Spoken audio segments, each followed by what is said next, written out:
Okay, now we have the adults and teens. Go ahead and pull out your books.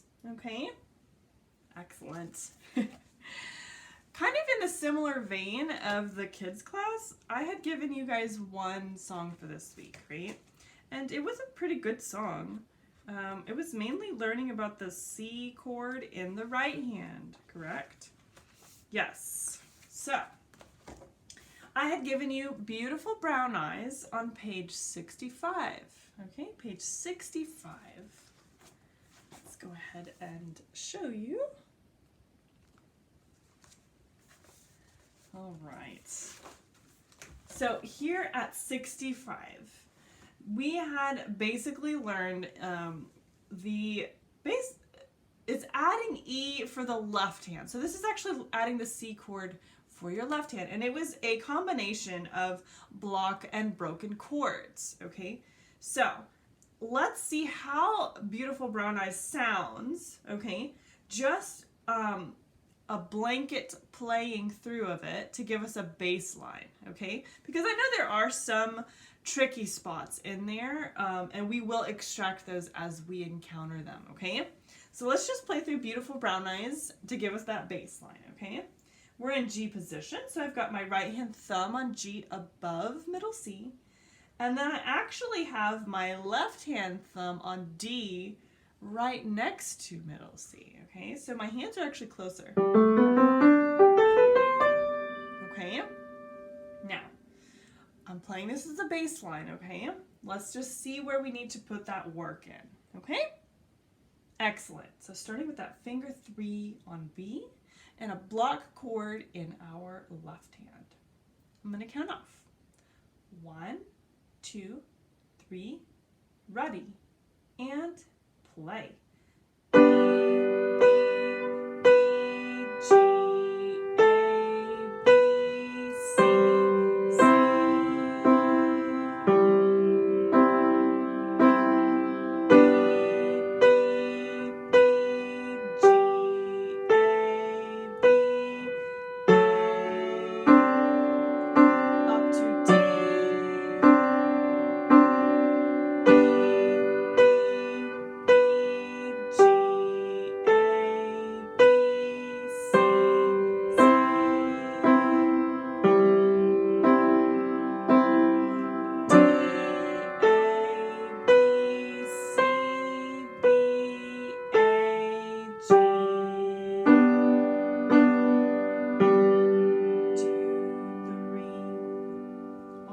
Awesome work. Yeah, I could definitely tell that there was a couple spots in there that were like kind of surprise parts of our music, right? I figured that the end of line 2 and also the beginning of line 4, that's a tricky spot right there for sure, because it has an unexpected tie with our D7 chord. That's not something that I was expecting in the music. So let's see if we can play through all of line 2, and let's play it through, let's see, I have my dice. Oh, okay. So we're going to do it 4 times through, okay? 4 times. All right, line 2, 4 times through. Hey, that rhymes. All right. So starting in our G position, I have that finger 3 on B, and I have a 1 chord in my left hand that is tied, okay? All right, I'm going to count off, and we will begin. We'll play it 4 times through. 1, 2, 3, ready, and play.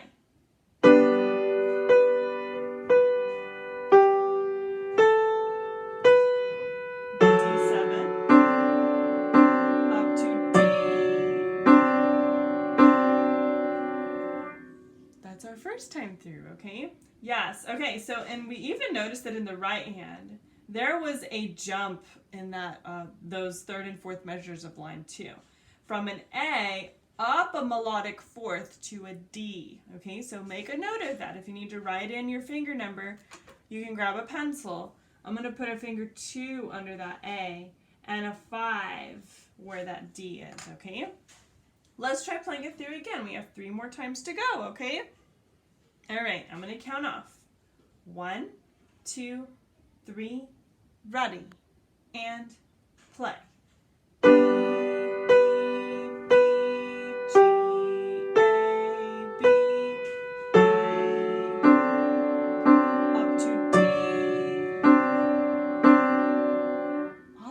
So that's the second time through. Let's see if we can replicate that, okay? Because that was a pretty successful run through. This is time number 3. 1, 2, 3, ready, and play.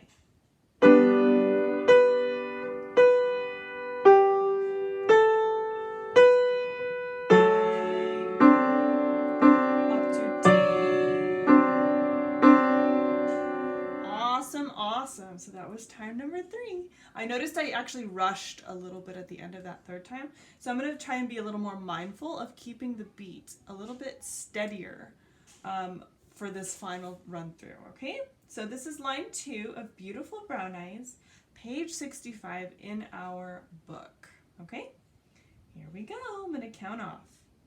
1, 2, 3, ready, and play.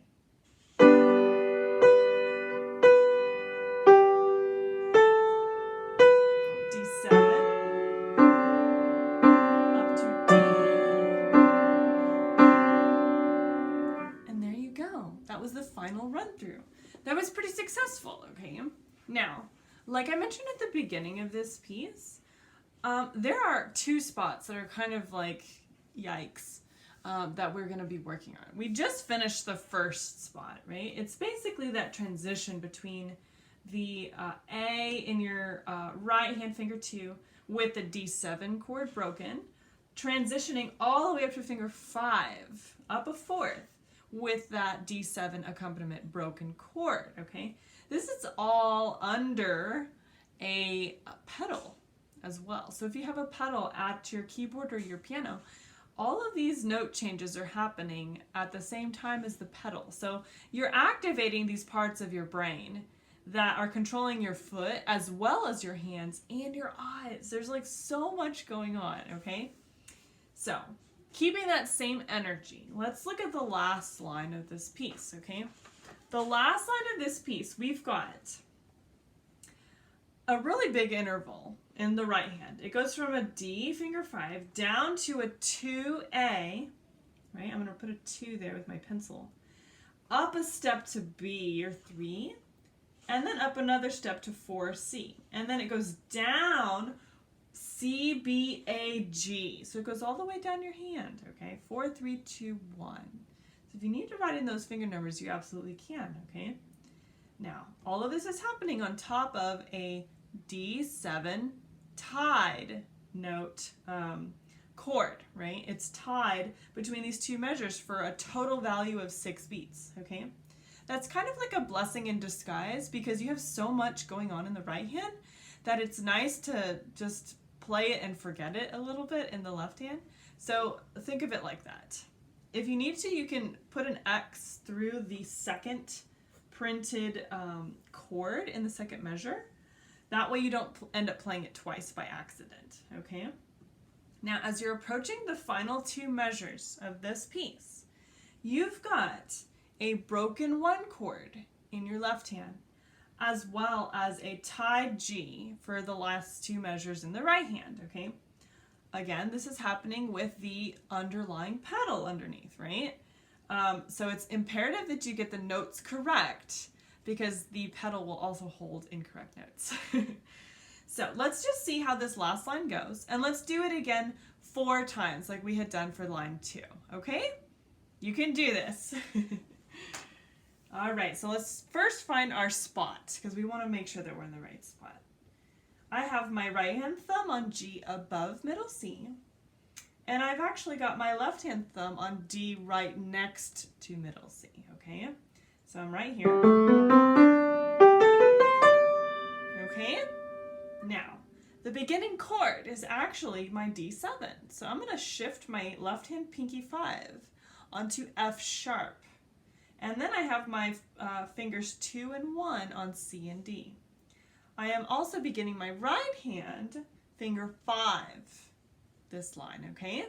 Let's see how it goes. This will be the first time through. 1, 2, 3, ready, and play.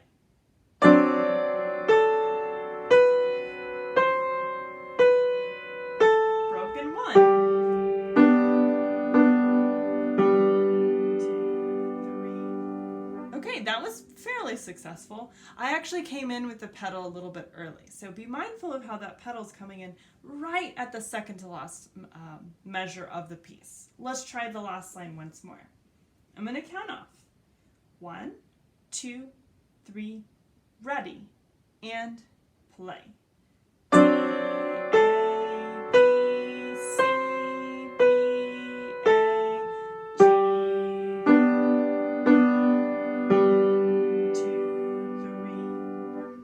A lot better.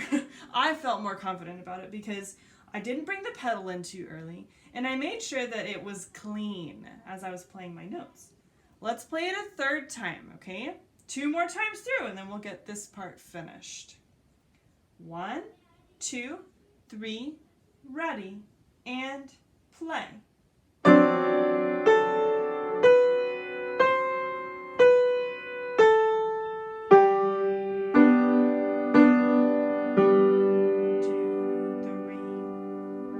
Awesome job, okay? Like I said, little by little, you are improving, okay? This is sounding better and better each time that you play it through, okay? Let's play it for the final time. You can do this! All right, so starting with that D7 chord in the left hand, finger 5 D in the right hand. Let's do this. 1, 2, 3, ready, and play.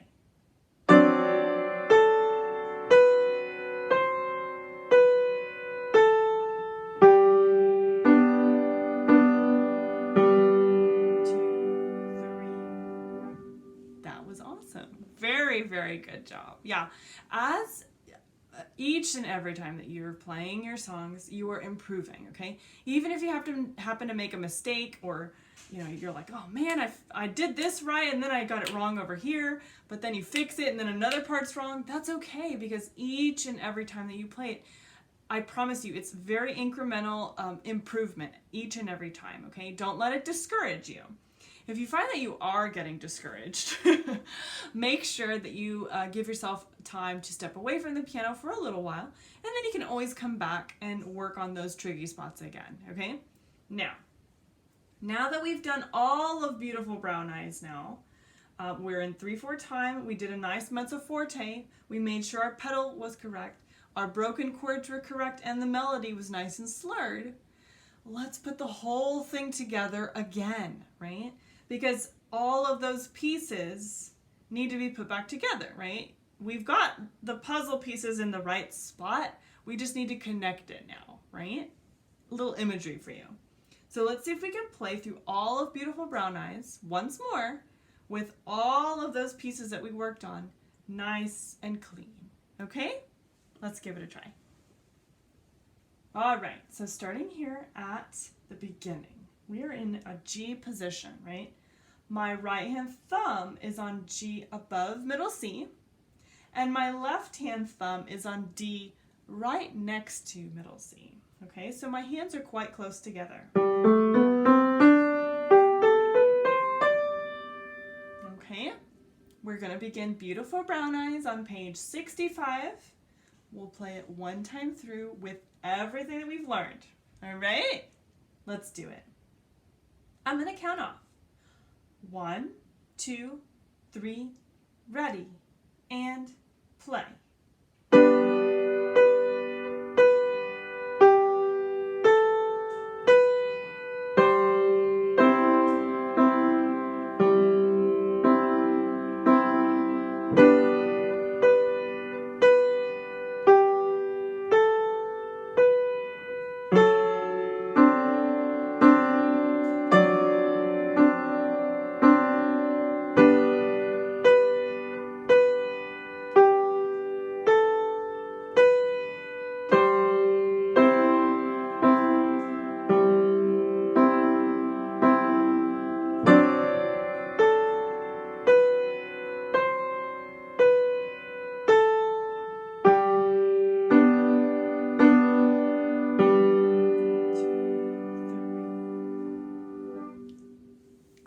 Great work. Oh my goodness, I'm very proud of you guys for keeping up with me and being able to play through this piece. It's, little by little they get a little bit more difficult, okay?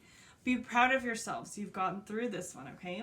Keep up that same idea for your practice though, okay? If you're encountering something hard, extract it, slow it down, drill it, then replace it back into that phrase or that section of the song, and then play the whole thing all together again, okay?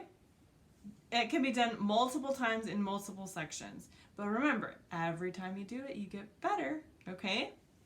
Thanks for joining me for our practice today. I hope that helped. I think the final thing that we had in this book here was the warm-up.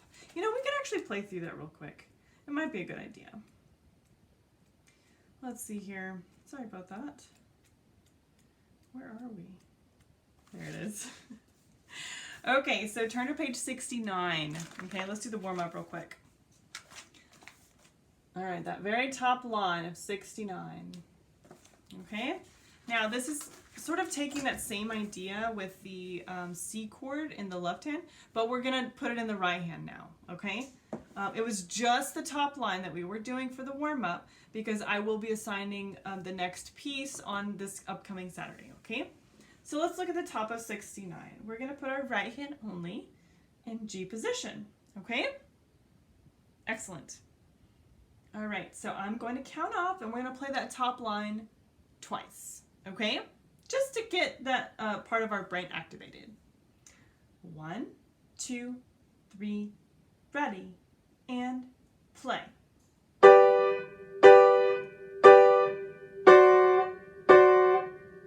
Back to G, to a C, to a G. Repeat.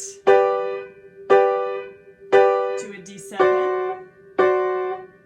to a G, up to a C, back to a G1. And there you go. There's that warm-up line, okay? It's setting us up beautifully for this next piece that we will be learning on Saturday, okay?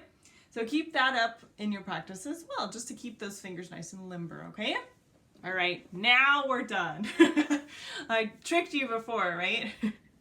We're actually finished with our lesson, our practice with me now. Remember, join me in the private group. It's called Encore Music Makers. It's basically the only place that you can get that one-on-one attention and feedback from me. So if you've got a tricky section that you're having trouble with, record yourself playing it and be like, I don't get this part, can you help me? And I will provide some help, right? I'll either record a mini video for you, or we will drill it together, or I can work out some fingering for you. Whatever it takes to get you happy and satisfied with your piano practice, okay? Awesome. All right, I'll see you guys later then, all right? Take care. Bye. I actually have to walk around the corner here. Bye.